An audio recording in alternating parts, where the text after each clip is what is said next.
ದಿನಗೂಲಿ ನೌಕರ ಇಂದು ಕೋಟಿ ಕೋಟಿ ಒಡೆಯ ಕಳಕಪ್ಪನ ಅಕ್ರಮ ಖಜಾನೆ ಕಂಡು ಲೋಕ ಅಧಿಕಾರಿಗಳೇ ಶಾಕ್ ಆಗಿದ್ದಾರೆ.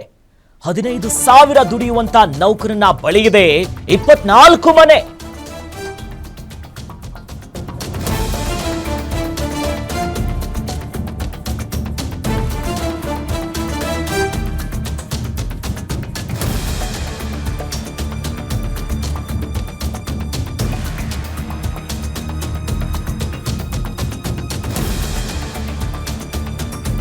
ದಿನಗೂಲಿ ನೌಕರ ಕಳಕಪ್ಪನ ಅಕ್ರಮ ಖಜಾನೆಯನ್ನ ಕಂಡು ಲೋಕ ಅಧಿಕಾರಿಗಳೇ ಶಾಕ್ ಆಗಿದ್ದಾರೆ. ಆತನ ಬಳಿ ಇದ್ದಂತ ಖಜಾನೆಯನ್ನ ನೋಡಿ ಅಧಿಕಾರಿಗಳು ಬೆಚ್ಚಿ ಬಿದ್ದಿದ್ದಾರೆ. ಪ್ರತಿಷ್ಠಿತ ಬಡಾವಣೆಯಲ್ಲಿ ಆತನ ನಿವಾಸ ಇತ್ತು. ಅದರಲ್ಲೂ ಕೂಡ 15,000 ದುಡಿಯುವಂತ ನೌಕರನ ಬಳಿಗಿದೆ 24 ಮನೆ. ಕಸವನ್ನ ಗುಡಿಸುತ್ತಿದ್ದವನ ಬಳಿಯಿದೆ ಕೋಟಿ ರೂಪಾಯಿ ಆಸ್ತಿ. KRIDL ಮಾಜಿ ಹೊರಗುತ್ತಿಗೆಯ ನೌಕರ ಕಳಕಪ್ಪ ನಿಡಗುಂದಿ ಅನ್ನೋದಾಗಿ KRIDL ಕಾಮಗಾರಿಗಳಲ್ಲಿ ಕೋಟಿ ಕೋಟಿ ಅಕ್ರಮ ಆಗಿದೆ. ಕೊಪ್ಪಳ ಇನ್ನು ಧಾನ್ಯನಗರ ಸೇರಿ ವಿವಿಧೆಡೆ 24 ಮನೆ, ಪ್ರತಿಷ್ಠಿತ ಲೇಔಟ್ಗಳಲ್ಲೇ ಸುಮಾರು 20 ನಿವೇಶನ ಇದೆ. 350 ಗ್ರಾಂ ಚಿನ್ನ, 2 ಕಾರು, 2 ಬೈಕು, 30 ಎಕರೆ ಜಮೀನು, 20 ಎಕರೆ ಜಮೀನಿನ ಖರೀದಿಯ ಕರಾರು ಪತ್ರದ ದಾಖಲೆ ಕೂಡ ಲಭ್ಯವಾಗಿದೆ. ಸದ್ಯ ದೃಶ್ಯದಲ್ಲಿ ಗಮನಿಸ್ತಾ ಇದೀವಲ್ಲ ನೋಡಿ, ಅವರ ಮನೆ, ಅವರು 15,000 ದುಡಿಯುವಂತ ನೌಕರನ ಬಳಿ 24 ಮನೆ. ಸಾಮಾನ್ಯವಾಗಿ ಎಲ್ಲರಿಗೂ ಒಂದು ಮನೆ ಬಾಡಿಗೆ ಕಟ್ಟೋದೇ ಕಷ್ಟ ಆಗಿರುವಂತಹ ಹೊತ್ತಿನಲ್ಲಿ ದಿನಗೂಲಿ ನೌಕರನ ಮನೆಯಲ್ಲಿ ಚಿನ್ನಾಭರಣಗಳ ರಾಶಿ ರಾಶಿ, 30 ಎಕರೆ ಜಮೀನು, 20 ಎಕರೆ ಜಮೀನು ಖರೀದಿ ಮಾಡಿರುವಂತ ಕರಾರು ಪತ್ರದ ದಾಖಲೆ ಕೂಡ ಸಿಕ್ಕಿದೆ. ಅದು ಕೂಡ ಪ್ರತಿಷ್ಠಿತ ಬಡಾವಣೆಗಳಲ್ಲಿ ಸುಮಾರು 20 ನಿವೇಶನಗಳು, 350 ಗ್ರಾಂ ಚಿನ್ನ. ಐ ರಿಪೀಟ್, 350 ಗ್ರಾಂ ಚಿನ್ನ, 2 ಕಾರು, 2 ಬೈಕು. ನಿಜಕ್ಕೂ ಶಾಕಿಂಗ್ ಆಗಿದೆ. ಕಳಕಪ್ಪ ಅನ್ನುವಂಥ ವ್ಯಕ್ತಿ, ಆತನ ಮೇಲೆ ಸಾಕಷ್ಟು ಆರೋಪಗಳು ಬರುತ್ತೆ. ಜೊತೆಯಲ್ಲಿ ಮೇನ್ ಆಗಿ ಈತ ಕಿಂಗ್ ಪಿನ್ ಆಗಿದ್ದಾನೆ ಅನ್ನುವಂಥ ಒಂದಿಷ್ಟು ಮಾಹಿತಿ ಇದೆ. 2019ರಿಂದ 25ರವರೆಗಿನ KRIDL ಕಾಮಗಾರಿಯಲ್ಲಿ ಅಕ್ರಮ ಆಗಿರೋದು. ಹಗರಣದ ಪ್ರಮುಖ ಸೂತ್ರಧಾರಿ ಕಳಕಪ್ಪ ಈತ. KRIDL ಈ ಕಾಮಗಾರಿಯಲ್ಲಿ ಬರೋಬ್ಬರಿ 72 ಕೋಟಿ ಅಕ್ರಮದ ವಿಚಾರ.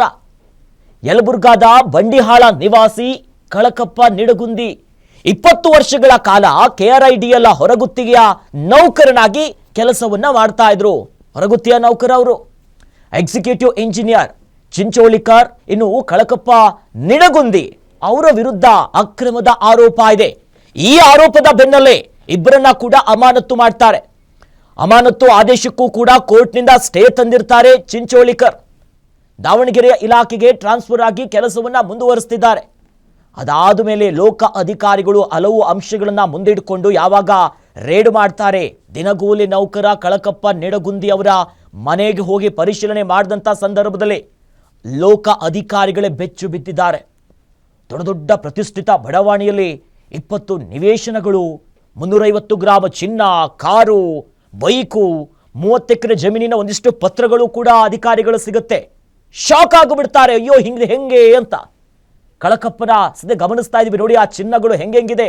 ಜ್ಯುವೆಲರಿ ಶಾಪಲ್ಲಿ ಶೋಯಿಗಿಟ್ಟಾಗಿದೆ. ಅದು ಯಾವ ಶಾಪಿಂದಲ್ಲ, ಅದು ದಿನಗೂಲಿ ಕೆಲಸ. ಅದರಲ್ಲೂ ಕೂಡ 15,000 ದುಡಿಯುವಂತ ನೌಕರ. ಬಡಾವಣೆ ನೋಡಿ, ಆ ಮನೆಗಳು ನೋಡಿ, ಅಂತಸ್ತು ಮೇಲೆ ಅಂತಸ್ತು, ಅಂತಸ್ತು ಮೇಲೆ ಅಂತಸ್ತಿದೆ ಕೊಪ್ಪಳದಲ್ಲಿ. ಹಾಗಾಗಿ ಕೊಪ್ಪಳ ಮತ್ತು ಧಾನ್ಯನಗರ ಸೇರಿ ವಿವಿಧೆಡೆ 24 ಮನೆ ಇರೋದು ಗೊತ್ತಾಗಿದೆ.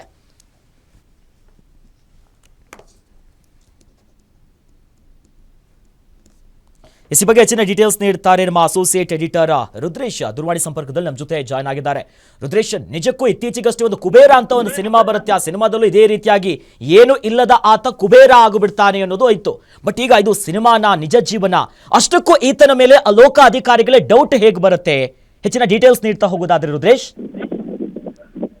ಅಖಿಲೇಶ್, ನಿಜಕ್ಕೂ ಇವನು ಒಂಥರ ಕೊಪ್ಪಳದ ಕುಬೇರ ಅಂತಾನೆ ಹೇಳ್ಬೋದು. ನೀವು ಇತ್ತೀಚೆಗೆ ಏನು ಸಿನಿಮಾ ನೋಡಿದ್ರಿ, ತಮಿಳ್ ಮೂವಿ ಏನು ಧನುಷ್ ಅಭಿನಯದ ಕುಬೇರ ಅಂತ ಮೂವಿ ನೋಡಿದ್ರಿ, ಡೇಟ್ ಇವನು ಕೊಪ್ಪಳದ ಕುಬೇರ.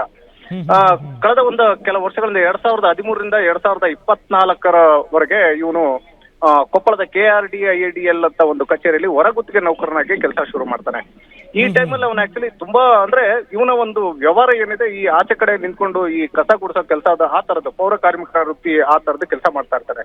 ಬಟ್ ಇತ್ತೀಚಿನ ದಿನಗಳಲ್ಲಿ ಇವನು ಬಿಲ್ಡಿಂಗ್ ಮೇಲೆ ಬಿಲ್ಡಿಂಗ್ ಕಟ್ತಾ ಹೋದಾಗ ಕೆಲವು ಅನುಮಾನಗಳು ಬರಕ್ಕೆ ಶುರುವಾಗುತ್ತೆ. ಅಕ್ಕಪಕ್ಕದವರು ಅಲ್ಲಿನ ಲೋಕಲ್ ಏನಿದ್ದಾರೆ ಅಧಿಕಾರಿಗಳ ಗಮನಕ್ಕೆ ತರ್ತಾರೆ.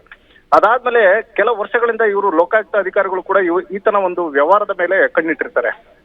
2022 ಮತ್ತೆ 2024ರಲ್ಲಿ ಏನು ನಡೆದಿರ್ತಕ್ಕಂಥ ಕಾಮಗಾರಿ ಏನಿದೆ, ಒಂದು 72 ಕೋಟಿ ಮೌಲ್ಯದ ಒಂದು ಕಾಮಗಾರಿ ನಡೆದಿರುತ್ತೆ. ಆ ಟೈಮಲ್ಲಿ ಇವನು ಸೇರಿದಂತೆ ಒಂದು ಚೀಫ್ ಇಂಜಿನಿಯರಿಂಗ್ ಏನಿರ್ತಾರೆ, ಅದು ಚಿಂಚೋಳಿಕರ್ ಅಂತ ಇರ್ತಾರೆ, ಅವರು ಸೇರಿದಂತೆ ಇವನು ವಿರುದ್ಧನೂ ಕೂಡ ಒಂದು ಕಂಪ್ಲೇಂಟ್ ದಾಖಲಾಗಿರುತ್ತೆ ಅಖಿಲೇಶ್. ಅದಾದ ಬಳಿಕ ಈತನ ವಿರುದ್ಧ ಒಂದು ಅಧಿಕಾರಿಗಳು ಎಲ್ಲ ಸೇರ್ಕೊಂಡು ಒಂದು ದಾಖಲೆಗಳನ್ನ ಸಲ್ಲಿಸಿರ್ತಾರೆ. ಇವನ ವ್ಯವಹಾರ ಏನು ಮತ್ತೆ ಈತ ಎಲ್ಲೆಲ್ಲಿ ಮನೆ ಮಾಡಿದ್ದಾನೆ ಅನ್ನೋದು ದಾಖಲೆಗಳನ್ನ ಸಲ್ಲಿಸಿರ್ತಾರೆ. ಈ ಎಲ್ಲಾ ರಿಪೋರ್ಟ್ ಅನ್ನ ಏನ್ ಮಾಡಿರ್ತಾರೆ ಅಲ್ಲಿನ ಅಧಿಕಾರಿಗಳು ಎಲ್ಲಾ ರಿಪೋರ್ಟ್ ಅನ್ನ ಇಟ್ಕೊಂಡು ನಿನ್ನೆ ತಾನೇ ಅವರ ಮನೆಗೆ ಲೋಕಾಯುಕ್ತರು ರೇಡ್ ಮಾಡ್ತಾರೆ. ರೇಡ್ ಮಾಡಿದಾಗ ಒಂದು ನಿಜಕ್ಕೂ ಅವರು ಶಾಕಿಂಗ್ ಸಂಗತಿ ಏನಂದ್ರೆ, ಈತನ ಹೆಸರಲ್ಲಿ ಇರ್ತಕ್ಕಂಥದ್ದು ಸುಮಾರು 40 ಎಕರೆ ಜಮೀನು ಈತನ ಪತ್ನಿ ಹೆಸರಲ್ಲಿ ಇರ್ತಕ್ಕಂಥದ್ದು. ಅಂದ್ರೆ ಆ ಕೊಪ್ಪಳದ ಬಂಡಿ ಇಟ್ನಾಳು ಮತ್ತೆ ಉಲಿಗಿ ಯಲಬುರ್ಗಾ ಈ ತರ ಒಂದು 3 ಹಳ್ಳಿಯಲ್ಲಿ ಈತನ ಪತ್ನಿ ಹೆಸರಲ್ಲಿ 40 ಎಕರೆ ಜಮೀನು ಇರೋದು ಗೊತ್ತಾಗ್ತದೆ. ಒಂದೇ ಸಲ ಶಾಕ್ ಆಗ್ತಾರೆ. ಯಾಕಂದ್ರೆ ಒಬ್ಬ ಸಾಮಾನ್ಯ ಕಸ ಗುಡಿಸ್ತಿದ್ದ ವ್ಯಕ್ತಿ ಇಷ್ಟೊಂದು ದುಡ್ಡು ಮಾಡೋದು ಹೇಗೆ ಸಾಧ್ಯ ಅನ್ನೋದು ಅವ್ರಿಗೆ ಒಂದು ಅಂದ್ರೆ ಅಚ್ಚರಿಗೆ ಕಾರಣ ಆಗುತ್ತೆ. ಅದಷ್ಟೇ ಅಲ್ಲದೆ 50 ನಿವೇಶನ ಅಂದ್ರೆ 50 ಸೈಟು, 2 ಕಾರು, 2 ಬೈಕು, ಆಮೇಲೆ 350 ಗ್ರಾಮ್ ಬಂಗಾರ ಇರ್ತದೆ ಮತ್ತು 1.5 kg ಬೆಳ್ಳಿ ಕೂಡ ಈತನ ಹೆಸರಲ್ಲಿ ಇರ್ತಕ್ಕಂಥದ್ದು. ಅಂದ್ರೆ ಇದೆಲ್ಲದೂ ಕೂಡ ಬೇನಾಮಿ ಆಸ್ತಿ ಮಾಡಿರ್ತಕ್ಕಂಥದ್ದು ಅನ್ನೋದು ಈಗ ಸದ್ಯಕ್ಕೆ ತಿಳಿದಿರ್ತಕ್ಕಂಥ ಮಾಹಿತಿ ಅಖಿಲೇಶ್. ಜೊತೆಲಿ ಈಗ ಇಷ್ಟೆಲ್ಲ ಮಾಡ್ತಾನೆ ಕೋಟಿಯ ಅಕ್ರಮ ಅನ್ನೋದಾದ್ರೆ ಈತಾನೇ ಕಿಂಗ್ ಪಿನ್ ಅಥವಾ ಈತನ ಹಿಂದೆ ಬೇರೆ ಯಾವ್ದು ಅಧಿಕಾರಿಗಳಿದ್ದಾರಾ? ಮತ್ತೆ ತನಿಖೆ ಯಾವ ರೀತಿಯಾಗಿ ಸಾಗ್ತಾ ಇದೆ? ಸದ್ಯ ಈತನ ಮೇಲೆ ಏನ್ ಕ್ರಮ ಆಗಿದೆ ಈಗ ಅಖಿಲೇಶ್? ಆಕ್ಚುಲಿ ಈ 2022 ಮತ್ತೆ 2024ರಲ್ಲಿ ಏನು ಅವ್ಯವಹಾರ ನಡೆಯುತ್ತೆ, 72 ಕೋಟಿ ಏನು ಅಕ್ರಮ ನಡೆಯುತ್ತೆ ಬೇರೆ ಬೇರೆ ಆ KRDL ಏನು ಇಲಾಖೆಯಲ್ಲಿ ನಡೀತಲ್ಲ, ಈತನ ಒಬ್ಬನತ್ತೆ ಕೈವಾಡ ಇರೋದಿಲ್ಲ ಅಖಿಲೇಶ್. ಯಾಕೆಂದ್ರೆ ಒಬ್ಬ ಸೇರ್ಕೊಂಡು ಇಷ್ಟು 100 ಕೋಟಿ ಆಸ್ತಿ ಮಾಡತಕ್ಕಂಥದ್ದು ಸಾಧ್ಯನೇ ಇಲ್ಲ. ಯಾಕಂದ್ರೆ ಈತನ ಜೊತೆ ಸೀನಿಯರ್ ಏನು ಆಫೀಸರ್ ಇರ್ತಾರೆ, ಅವರು ಕೂಡ ಏನು ಅಕ್ರಮದಲ್ಲಿ ಭಾಗಿಯಾಗಿರ್ತಾರೆ. ಈ ಕೇಸ್ ಏನು 2024ರಲ್ಲಿ ಏನ್ ಕೇಸ್ ಆಗುತ್ತಲ್ಲ, ಅದಾದ್ಮೇಲೆ ಇವರು ಮತ್ತೆ ಇವರ ಜೊತೆಗಿರ್ತಕ್ಕಂಥ ಅಧಿಕಾರಿಗಳು ಕೂಡ ಆ ಕೇಸಿಗೆ ಒಂದು ತಡೆಯಾಜ್ಞೆ ತಂದ್ಬಿಟ್ಟು ಮತ್ತೆ ಅದೇ ಇಲಾಖೆಯಲ್ಲಿ ಕೆಲಸ ಶುರು ಮಾಡಿರ್ತಾರೆ ಅಖಿಲೇಶ್. ಅದಾದ ಬಳಿಕ ಈತನ ವ್ಯವಹಾರದ ಮೇಲೆ ಕಣ್ಣಿಟ್ಟಿರ್ತಾರೆ ಲೋಕಾಯುಕ್ತ ಅಧಿಕಾರಿಗಳು. ಅಂದ್ರೆ ನಿನ್ನೆ ಅದೇನ್ ಪ್ರೋಸೆಸ್ ಆಗುತ್ತೆ ಆ ಪ್ರೋಸೆಸ್ ಎಲ್ಲ ಮುಗಿಸಿರ್ತಾರೆ ಅಖಿಲೇಶ್. ಎಸ್, ಧನ್ಯವಾದಗಳು ರುದ್ರೇಶ್ ತಮ್ಮೆಲ್ಲ ಮಾಹಿತಿಗೆ.